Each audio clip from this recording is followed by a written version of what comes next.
nosso microfone está preso ali porque a chave está com a Aliança da Fraternidade e não tem como abri-lo. Então eu tenho que pegar hoje e abrir a voz.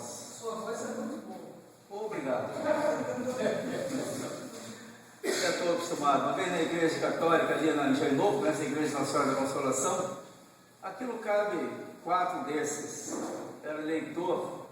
Estão ouvindo lá atrás, levou de braço. Então, muito bem.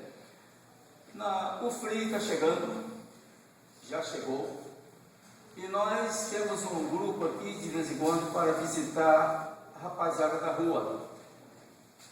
Levamos um lanche, um guaraná, um sanduíche com queijo polelinho, elegante, né?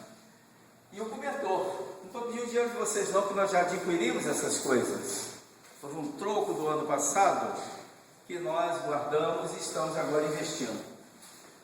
Isso é aos domingos, de manhã, tipo 8h30, o nosso point é na cidade, Rua Uruguaiana com Buenos Aires, estacionamento é fácil. Eu voltarei a falar na próxima semana, nos alertando. Vale a pena nós comparecermos lá, porque nós vamos levar um alento para aquelas pessoas, mas é ao contrário, eles é que nos trazem o alento. E nós ficamos muito contentes quando eles vêm conversar conosco, apostando na gente. Imagine, pobre de nós. Então nós temos que injetar ali na comida uma esperança neles. O que eles têm? O que eles têm? O povo da rua tem o quê? Nada. Não tem esperança, não tem família, não tem expectativa de vida, zerados. Mas eles nos têm. Por que Deus coloca o carente e o mendigo à nossa frente? Para que nós abramos 3 coisas. Quais são? O coração, as mãos e o bolso. Se abrirmos isso, nós os atenderemos bem, eles ficarão felizes da vida, mas tem que conversar com ele, que nesse pãozinho aí vai resolver a vida deles. Mas a injeção da esperança, a presença, a conversa com eles, porque o problema do mendigo, muitas vezes, não é tanto a comida que ele recebe, mas ele fala, pois é, ninguém fala com a gente, eles têm medo da gente. Falam com todas as letras essa situação deles. Então, à medida que nós vamos conversando com eles, vamos abrindo um caminho para nós mesmos. Essa distância que aparentemente existe, nós tomamos a iniciativa de encurtá-la. Resumindo, pois, no próximo domingo, não este, o outro, nós estaremos com um encontro saindo ali da Tijuca. Na próxima sexta-feira falarei disto outra vez. E quem tiver automóvel, se apresenta. Não vamos tantos não, vamos 12 até 15 pessoas. Bem-vindos todos. Nós vamos então começar o nosso trabalho, no seu microfone. Hoje é o encontro número 23. É a penúltima palestra da série das 24. E depois das 24 recomeça tudo. Quem começar hoje não há problema. A primeira dele é 23. Quando chegar na 22 da continuidade do trabalho, ele já terá completado. E uma pergunta lhes faço. Quem tem vindo aqui regularmente, a mais das palestras, é a mesma pessoa ou mudou alguma coisa? Estou perguntando. Mudou porque nós falamos ou porque vocês perceberam? Porque nossa presença aqui não é essencial.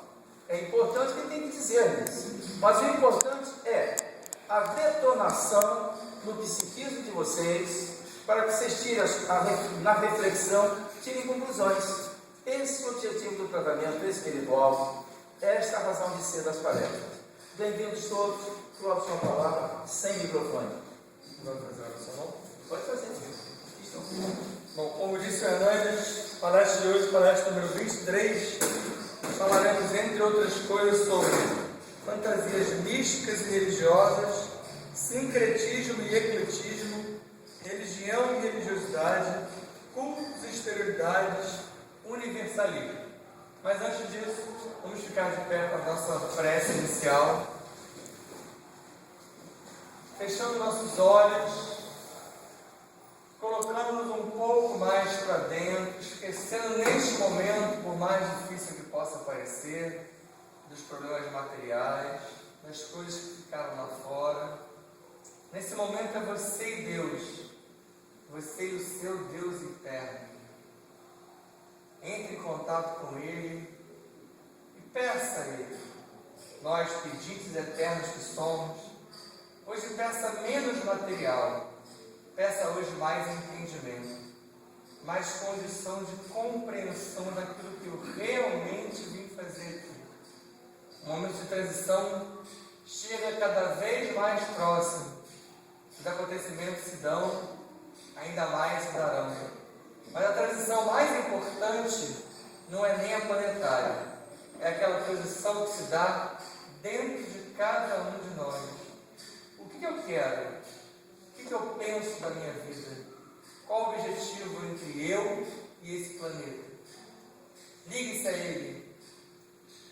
Pai maior, Mãe Maria, Mestre Jesus, estamos nós aqui hoje uma vez postados em Teu nome, na tentativa de ascender evolucionariamente, ou de volta àquilo que já fomos um dia, ou ao encontro do Pai, como é o objetivo final. Sendo assim, pedimos autorização para iniciarmos este momento, dando todos juntos graças a Deus. Podem sentar.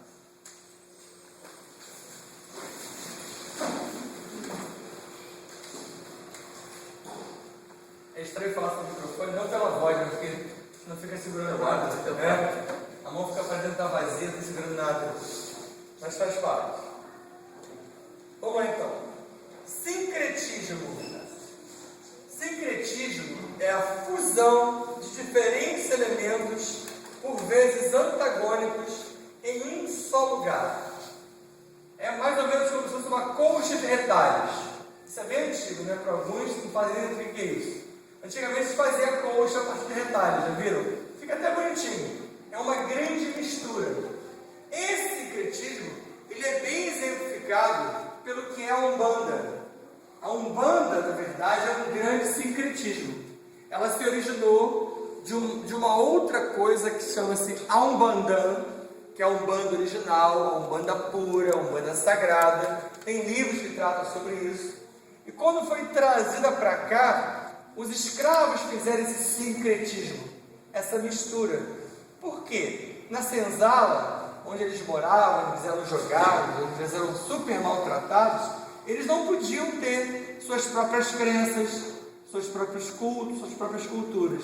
Então eles adaptaram parte daquilo que o branco, que o católico trazia da Europa, que eram as imagens, o que era feito na igreja.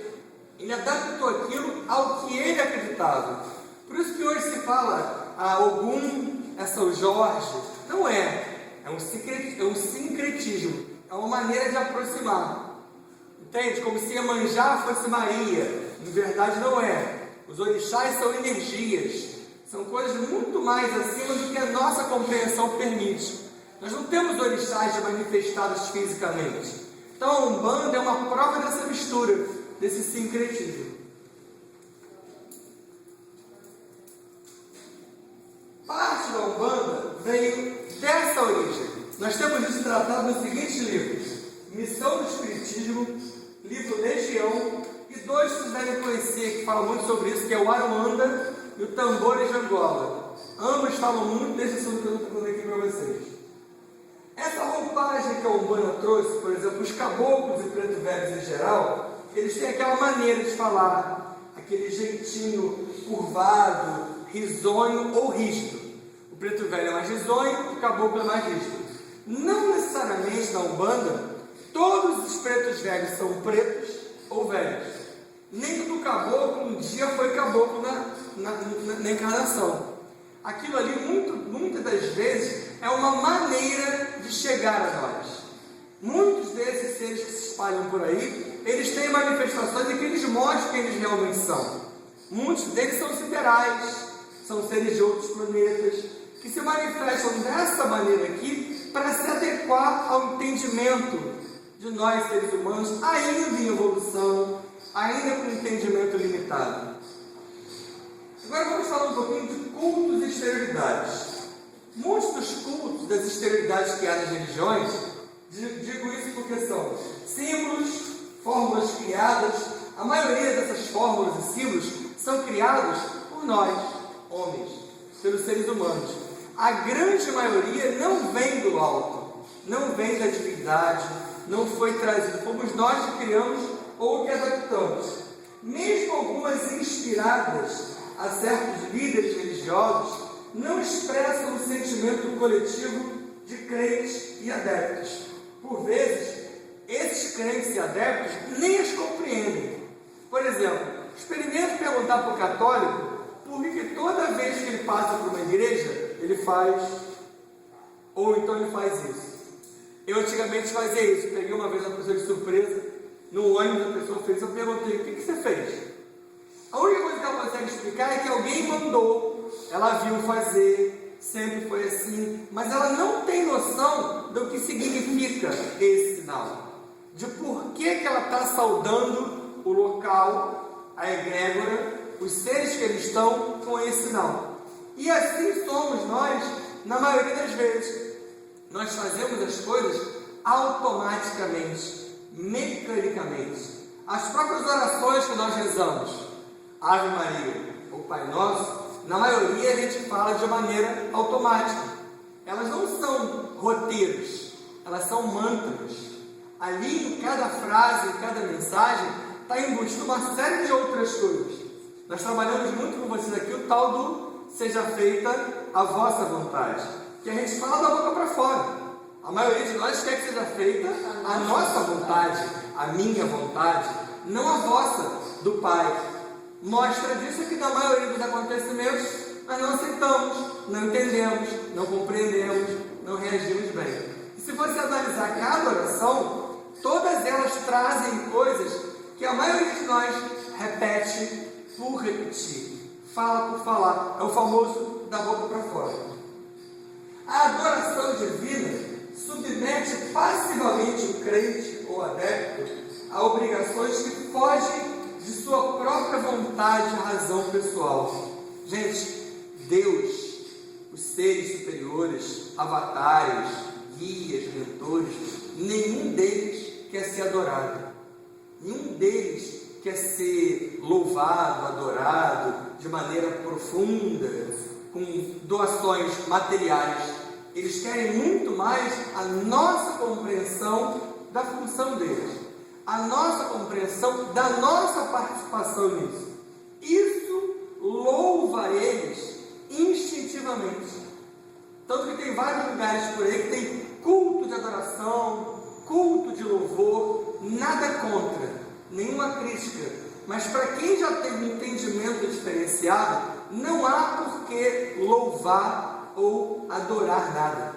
Aliás, a adoração vem da época daquela adoração às estátuas, às imagens, que não é mais necessário. Não impede que nós tenhamos imagens deles aqui, mas elas não estão aqui espalhadas por onde estão para que você adore, para que você abrace aquilo como se alguma coisa estivesse ali. Não, só para você lembrar, porque nós somos tão pouco desenvolvidos que se ele tirasse mais dali, daqui a pouco você esquece quem é Jesus, esquece quem foi Jesus, esquece aonde ele está. Nós ainda precisamos. Ainda precisamos, mas não como forma de adoração, não como forma de louvação, como uma forma de tentar essa recanalização. Até porque muitos dizem que essa imagem maravilhosa de Jesus não é nem a imagem original, que ele lá atrás não era bem assim. Qual é a diferença que isso faz hoje? Nenhuma. Em verdade, Jesus não era nem assim, nem da maneira como eles mostram. Ele era completamente diferente. Ele era capaz de transfigurar-se o tempo todo. Tamanha a sua evolução. Ele movimentava aquele corpo físico que ele utilizou temporariamente da maneira como ele bem entendesse. Então é muito mais uma compreensão aqui e aqui do que visual. O que mais? Criamos um padrão convencionado ou sistema religioso que vira a tal da religião social. Falo sobre isso várias vezes para vocês. Recentemente o Bob mostrou uma outra amostragem, fez uma outra amostragem das religiões do Brasil. E mais uma vez os evangélicos cresceram, é óbvio, e mais uma vez os católicos ainda estão na frente. Quer dizer, todo mundo na hora do Ibope ir lá dizer, fala que é católico. Agora é legal dizer que é evangélico. Agora a maioria não pode dizer que é espírita, não pode dizer que é uma outra coisa. Mas na hora que dói, na hora que aperta, na hora que o problema acontece, eles vão bater a cabeça no caboclo, vão falar com o preto velho, corre para um centro qualquer, faz parte. É para ser assim. Algumas religiões, algumas seitas, alguns cultos não vieram ao planeta para serem o primeiro colocado de nada. O trabalhinho é feito de maneira homeopática. É o trabalhinho de formiguinha. É por trás das fileiras. Se você vai na Fake ou na Ramatiz, por exemplo, que são casas grandes, em dias de muito acontecimento, elas estão lotadas. Aonde estão essas pessoas na hora do Ibope? Não é para aparecer mesmo. Não é para ver destaque. O trabalho é para ser feito por trás dos bastidores. Então, durante muito tempo, ainda assistiremos essa religião social. Não importa. Uma outra coisa que é contraditória é a tal da ideia do sou praticante e não sou praticante. Já viram isso? Você pergunta a pessoa, qual é a sua religião? Ah, eu sou católico, mas não praticante. Então você não é nada. O não praticante simplesmente não existe. Quando você diz que é alguma coisa, ou até espírita faz isso também, tá? Sou espírita, mas não praticante. Você não é nada. Se você não pratica, e o praticar, ele está no ato daqui e daqui. Não é necessariamente aquele cara que vai todo dia lá fazer alguma coisa concreta. Se você no seu dia a dia age como um ser religioso, que tem religiosidade, você é praticante. Você tem religião, seja o nome que você quiser dar a ela. Agora, não praticante não existe. O não praticante não tem nada, não crê em nada, ou acredita que não crê em nada. Tornamos-nos assim um robô, submisso ao comando. É o tal do brainstorming. Você acaba recebendo uma lavagem cerebral, que é o que acontece em muitos cultos por aí, que faz parte também, tá? Não vai uma crítica aqui. A grande maioria das igrejas evangélicas faz um trabalho maravilhoso e fundamental para o trabalho que a gente complementa aqui. Eles lá trabalham com uma massa, com a população, que se não fosse ali, não haveria onde eles se instalarem. Como eu repito sempre para vocês, não é à toa que lá a maioria são ex-prostitutas, ex-presidiários, ex-traficantes, ex-usuários de droga, tudo gente que já esteve ligada a uma linha muito pesada. Vocês acham mesmo que eles iam sentar aqui e ouvir essa doutrina, essa filosofia da compreensão, do entendimento da vida passada? Não vão, não conseguem, não podem, não dá para eles. É porque eles são piores ou melhores que nós? Não. Porque nesse momento da evolução deles, eles só funcionam com aquela lavagem que o pastor faz lá. Se você não abandonar isso, você vai queimar no fogo do inferno. Tudo fala em inferno e demônio. Infelizmente acaba virando um pouco mais o culto ao demônio do que o culto a Jesus. Mas por outro lado, é necessário, porque eles só funcionam assim. Ou você larga a droga, ou você para de matar, ou você vai queimar. Aí ele se sente. Como éramos nós aonde? Lá atrás, na época de Moisés. Moisés não falava isso com o povo dele? E ainda assim aconteceu aquilo tudo. Éramos nós naquele mesmo nível de evolução. Hoje a gente evoluiu bem. Subiu 2 degraus. Melhorou alguma coisa. Já consegue ler um livro, já consegue ouvir uma palestra, já consegue entender grande parte daquilo que está escrito por aí. É bom a gente aprender a ler nas entrelinhas também, ouvir e ver nas entrelinhas, porque com a transição planetária, muita informação está chegando. Você for para a internet, você vê tanta coisa legal e muita bobagem. Muita coisa que tem que passar pelo teu crivo e você, opa, peraí, deixa eu colocar isso de lado, isso aqui é fantasia, isso aqui é exagerado, isso aqui é sensacionalismo. Mas algumas coisas estão embutidas ali, informações concretas, mas que não são dadas agora. Porque tem muita gente falando que é novidade, quando Jesus falou lá atrás, é só 2000 anos a mesma coisa. E vários outros vieram repetindo as mesmas coisas, mas a gente não quis ter olhos de ver, nem ouvidos de ouvir. Agora começa a se falar muito mais porque é o tal do ano de 2012. É a transição, só que é um momento. A transição ela já começou. Nós não vamos ter hoje, esse ano, um fim, e sim um recomeço, um reinício. Isso é legal ouvir, por exemplo, o Divaldo fazendo palestra sobre isso por aí, quando ele fala, ó, ano que vem eu vou estar aqui de volta, fazendo essa mesma palestra para vocês, porque provavelmente estará mesmo, porque não vai acabar nada. Agora, vão acontecer muitas coisas? Vão, já estão acontecendo. É porque muitos de nós não sabemos, não temos informação. Olha, por exemplo, hoje, pelo lado do Sírio. Se coloca lá na Síria, a Síria está vivendo que para eles seria uma terceira guerra mundial, não é? Está acabando o mundo deles. Se coloca nos japoneses na época daquele último tsunami, vão acontecer outros. Mas se coloca lá, para aqueles que foram arrasados, não foi o fim do mundo? Para muitos acabou tudo. O cara sobreviveu, perdeu tudo e todos. Então essas transformações locais acontecerão. Acontecem e vem acontecendo. Agora o planeta não acaba, nada vai bater aqui de maneira a destruir tudo. Ninguém precisa correr para lá ou para cá, porque não é dessa maneira que vai acontecer. A transição já vem acontecendo. Olha quantas mudanças a gente vem vivenciando. No próprio Brasil, politicamente falando, quantas coisas novas estão acontecendo. Pequenas mudanças que parecem que nunca iam acontecer, estão acontecendo. Isso também faz parte da transição. Mas isso acontece até no clima. Até no clima. Mas o clima, isso já vem acontecendo há algum tempo. Você observa hoje, está frio, né? Está frio, óbvio. Aí você vai falar assim, claro que está frio, é inverno. Mas quem já está aqui há algum tempo, sabe que há algum tempo não era assim. Tem estados diferentes.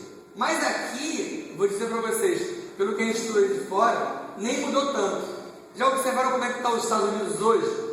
Eles estão passando por uma seca, que em algumas áreas o solo está rachado igual o sertão nordestino, e áreas agrícolas, áreas que até então eram úmidas.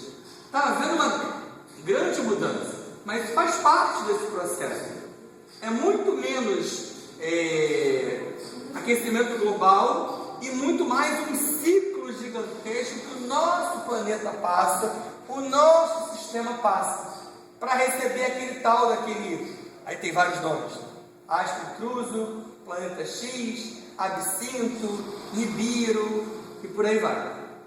Nós estamos recebendo de novo um irmãozinho que já passou por aqui várias vezes. Ele faz parte de um outro sistema que também faz parte do nosso. Só que nós temos conhecimento disso há muito tempo e se traz essa informação agora como se fosse a última novidade. E não é.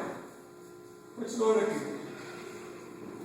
Tais organizações religiosas, elas expressam a vontade e a ideia dos homens, os quais reforçam dogmas, tabus, proibições, crendices, superstições e ideias separatistas, desfigurando a feição divina. Observa como hoje muitas religiões trabalham com essa separação. Muitos falam assim, o meu Deus não é igual ao seu. Ou a minha crença é melhor que a sua. Isso simplesmente não existe. Deus é um só. Eu sei que vocês falarem lá fora que o seu Deus do Espiritismo é o mesmo do deles, eles vão pular nas tamancas. Mas Deus é um só para todos. Hoje as religiões não são necessárias porque nós ainda somos limitados. Na hora da próxima etapa, do terceiro milênio completo, em que a religião se chama muito mais amor do que aquilo que se chama hoje, nós teremos uma compreensão única, do uno, da totalidade, da ideia da união. Aí sim, compreenderemos o que Deus quis trazer lá atrás, através de seus emissários, seus avatares, sobre a ideia de religião. O espírito humano está há milênios condicionado e atemorizado, sem esclarecimento quanto ao verdadeiro sentido da vida e da sobrevivência do espírito. o governo secreto, o governo oculto, aqueles seres que trabalham do outro lado, e eu não estou falando só de umbral, abismo, outros, mas esses seres que trabalham por trás, tentando mudar a transição. Não são simples obsessores, como aqueles que são trabalhados em vários lugares. São seres de autoconhecimento, de alto porte. Eles tentam trabalhar em nós justamente isso, o medo. Observa como nós temos medo de tudo. Uma vez eu ouvi uma palestra sobre isso, e ele destacou uma coisa muito interessante que eu nunca tinha pensado. Olha como nós temos seguro de tudo. Nós temos seguro de vida, seguro de casa, seguro de automóvel, plano de saúde. Nós morremos de medo de tudo que vai acontecer. Porque nós estamos sempre antecipando. Eu vou ser roubado, eu posso morrer, eu posso ficar doente, minha casa pode pegar fogo. Você sempre se alimenta nessa cultura de medo. Nós antecipamos os problemas. Nós nunca pensamos de maneira contrária. Não vou sair daqui agora e terminar com todos os seus seguros, tá? Não foi isso que eu quis dizer. Mas observa como a nossa sociedade funciona baseada na cultura do medo. Tanto que a maioria de nós tem medo de morrer, né? Quem é que está pronto? Quem é que pode levantar o braço e falar agora, beleza, eu posso ir? Nós morremos todos os dias. Pois é, nós temos uma pequena morte todos os dias. Fala, Juliana. Deixa ela falar. Não. Nós temos uma pequena morte todos os dias. Nossos sonos são pequenos treinamentos em que o espírito sai do corpo. É um treinamento para a morte. Nós treinamos morte todo dia também quando comemos carne. Já falei sobre isso aqui da palestra de alimentação. As pessoas quase morreram. Mas ao se alimentar de cadáveres, que é o que a gente come, você está treinando para morrer. Porque você vai destruindo pouco a pouco o seu corpo físico e o seu corpo perispiritual. Mas essas coisas a gente não quer saber disso. Porque isso é difícil, isso é estranho, isso é feio, isso está fora da minha realidade. Então aquilo que eu acho que não dá para mim, eu coloco de lado. E continuo vivendo baseado no que a sociedade nos impôs, que é a cultura do medo. Continuamos matando. Continuamos matando.